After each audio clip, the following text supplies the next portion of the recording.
All right, we're back. We got some Tomorrow's Dream IPA, and so this one is 7.2. There's a good look at the artwork, and it's from Holy Mountain, my favorite brewery. We're gonna give it the old hazy twist there.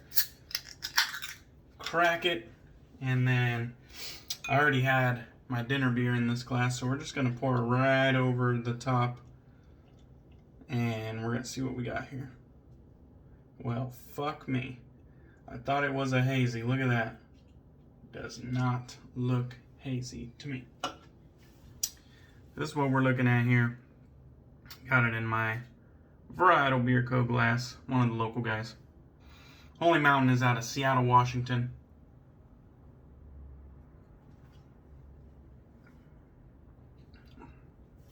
Oh, yes, please.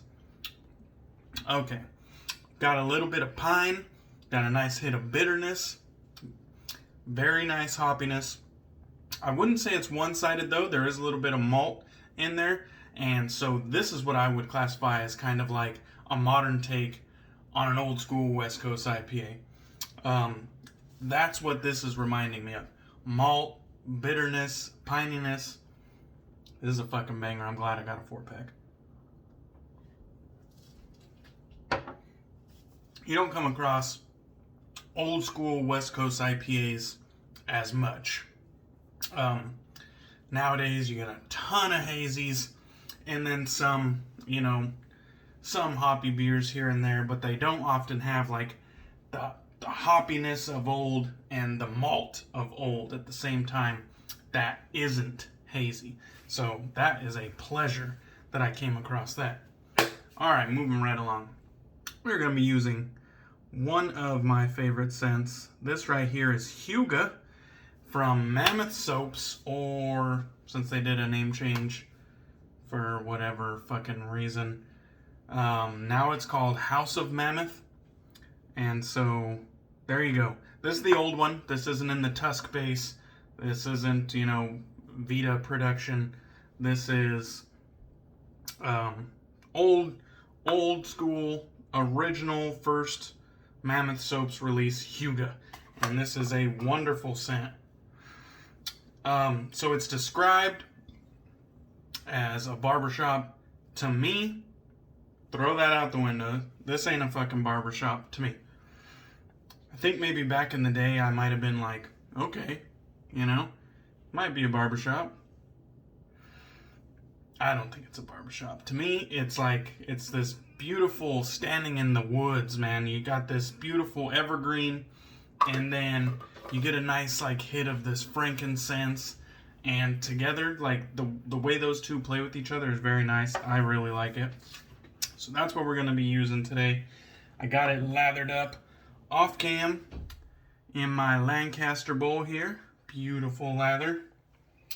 And then we got this masterpiece of a brush right here from Dark Sanctum Official.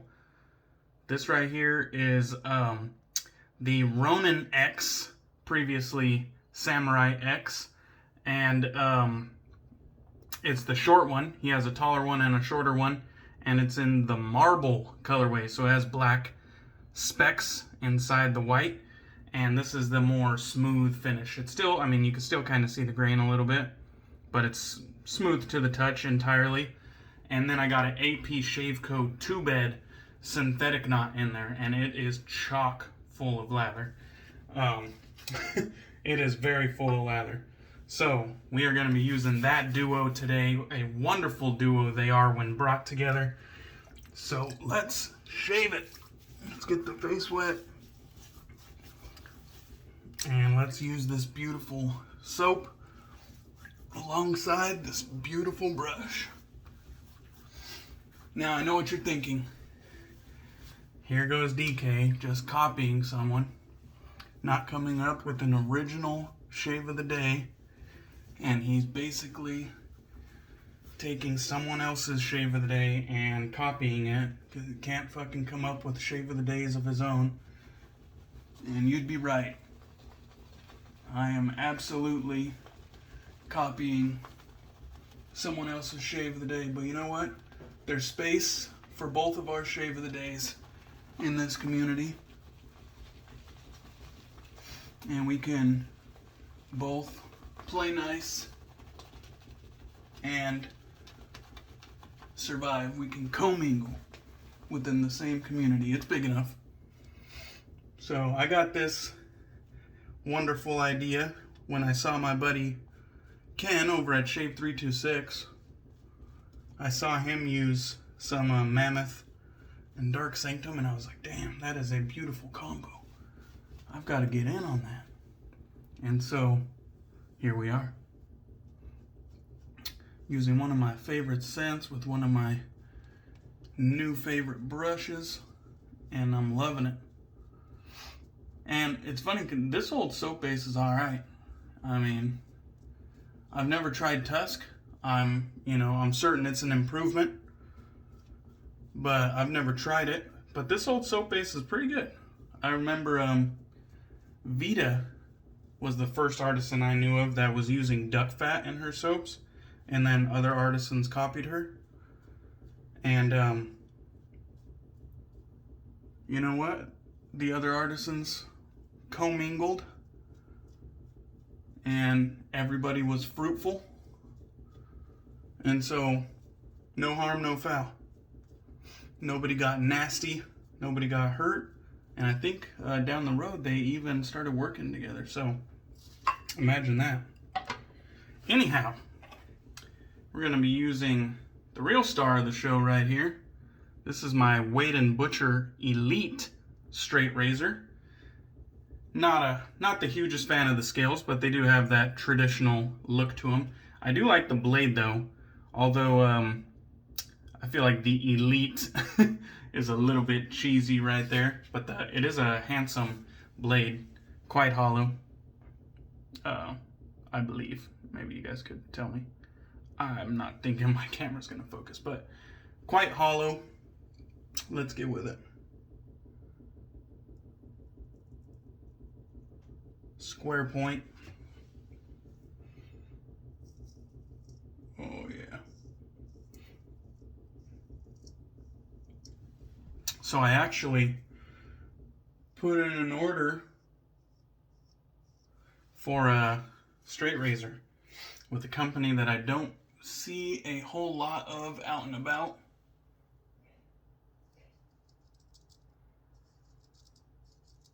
Very excited about that. I don't know how long that they've been doing it for. I can tell you they're not from the States. But this guy looks like he does some really good work. I've been following his page for a while, and I eventually decided to reach out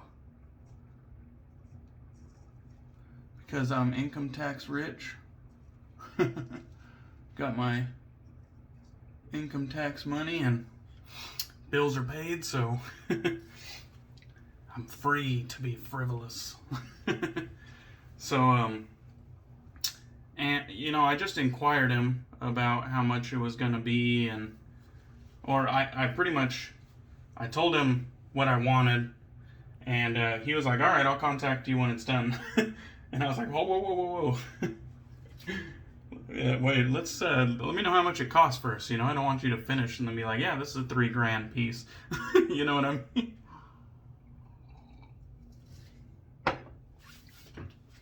So, he told me the price, and I was like, fucking make that thing. Money in the bank. I was like, I got it.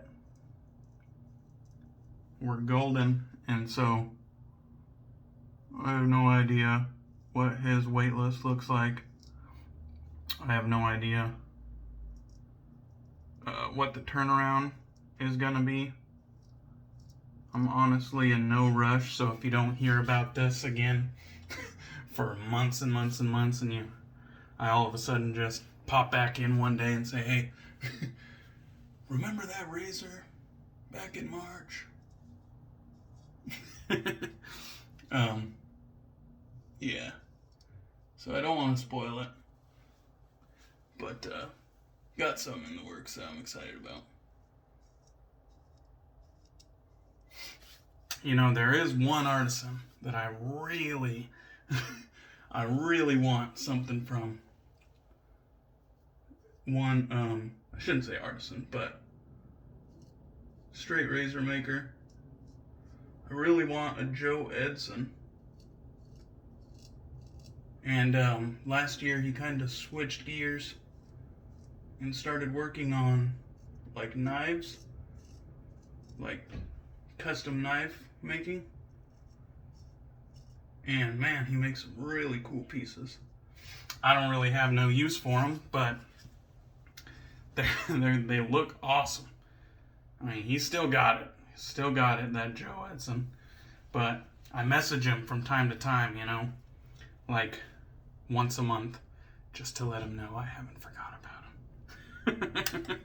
Just to let him know I'm still in the hunt. You know, maybe one day he'll take pity on me. Because I know he's kind of switched gears, shifted focus to making those custom knives. But man, if he went back into straight razor making, I'd blow the bank. I'd drop the stack. Especially knowing, you know, he might stop. So, Joe Edson, that's like my dream razor right there.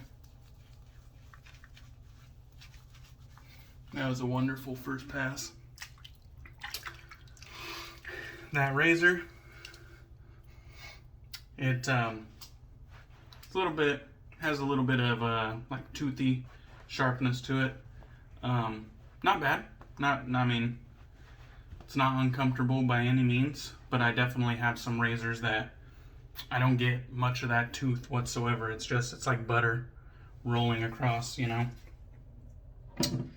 And I got a lot of gear out on the counter today and my hands are slick. I'll fucking put this bowl down gingerly. I do not, repeat, do not want to break that bowl.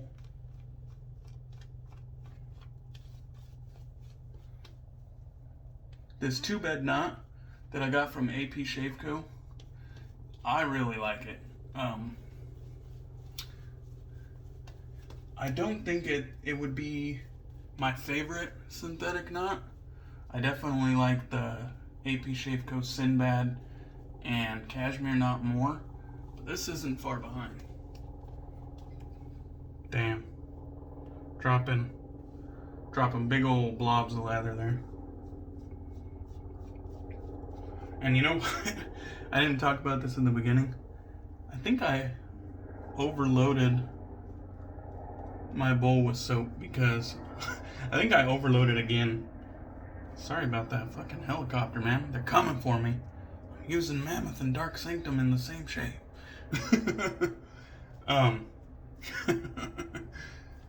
But I think I overloaded again.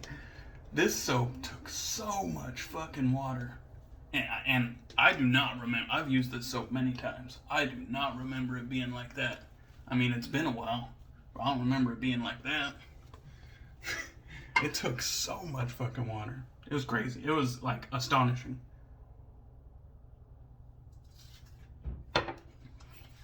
I overloaded, but I didn't think I overloaded that much. That was impressive. Maybe the base has like changed over time. Anyhow, let's get with it.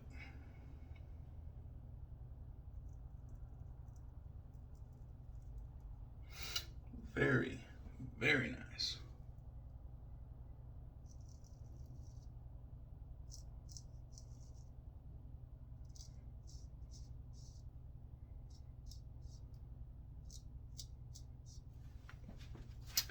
Get the beard line nice and tight.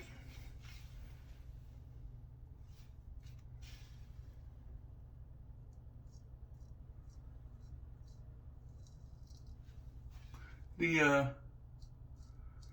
soap base is performing absolutely wonderfully. I really have no desire to run out and get some of the tusk base unless it's in a new scent. I know they re-released Hygge, they re-released Mood Indigo, which is another good one.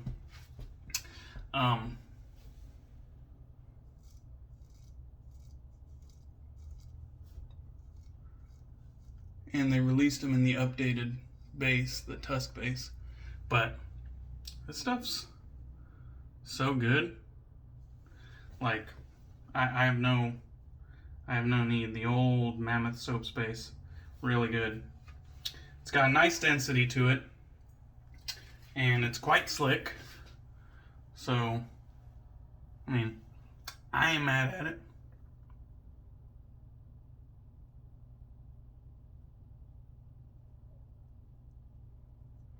Always got to get that J hook, that inverted J hook with my opposite hand. Just got to do it slow and steady, and I'm golden.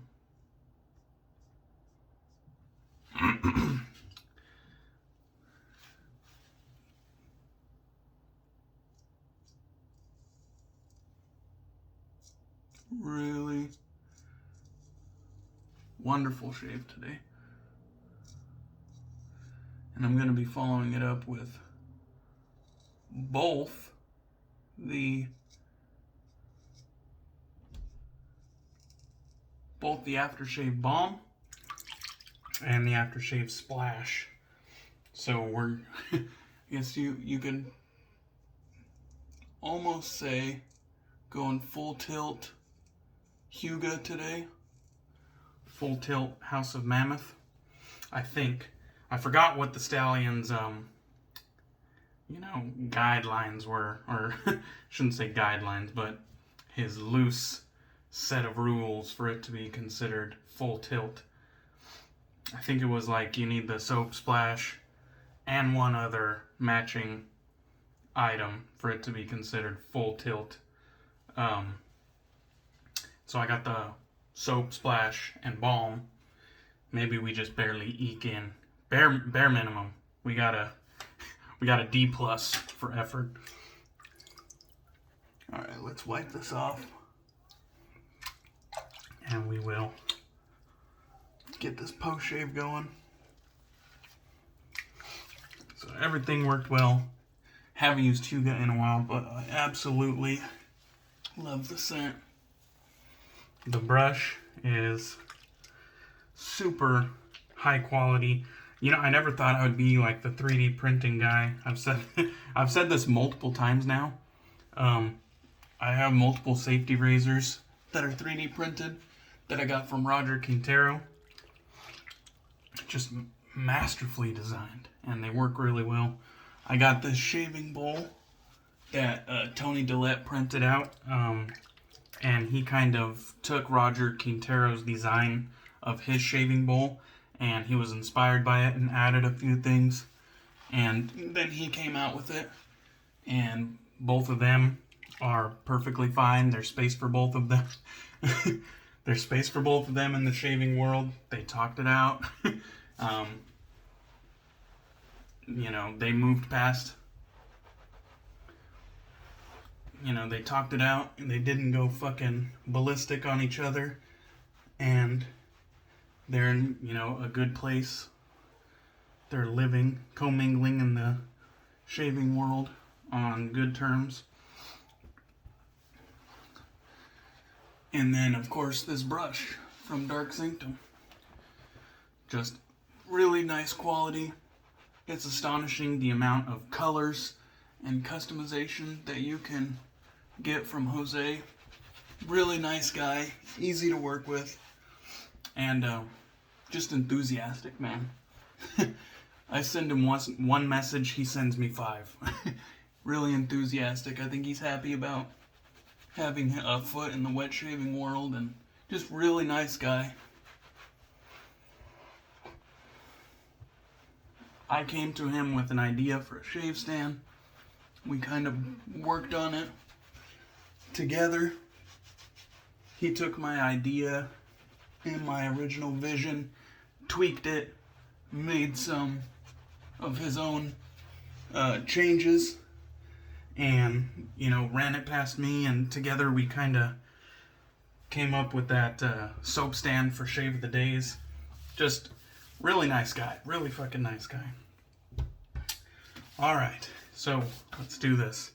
I think what I'm gonna do first, I'm gonna get the Aftershave Splash here, which I've been noticing a lot of my Aftershave Splash lids have been cracking. So I'm wondering if I'm over tightening them. I'm definitely just showing you guys that to caution you. I'm going to put my finger over the hole as I shake it. Yeah, I'm just showing you guys that to caution you. So please, you know, take that into consideration. Maybe just put your aftershaves to where they're snug. And don't over tighten them, because while they're sitting, you know, underneath your sink or in your cabinet, they might pop.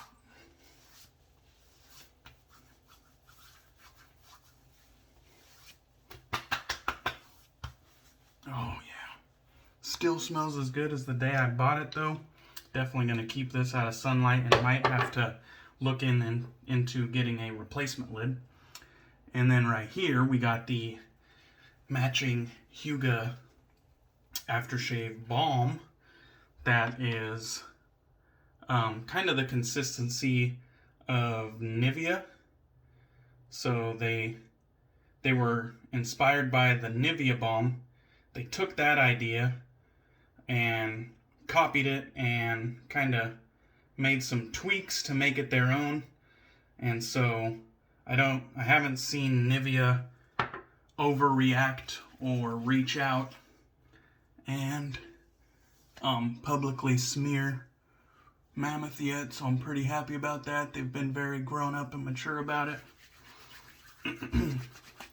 So there's definitely place in the shaving space for Mammoth and Nivea, and I'm proud of them for keeping it on the up and up and not dragging it out publicly.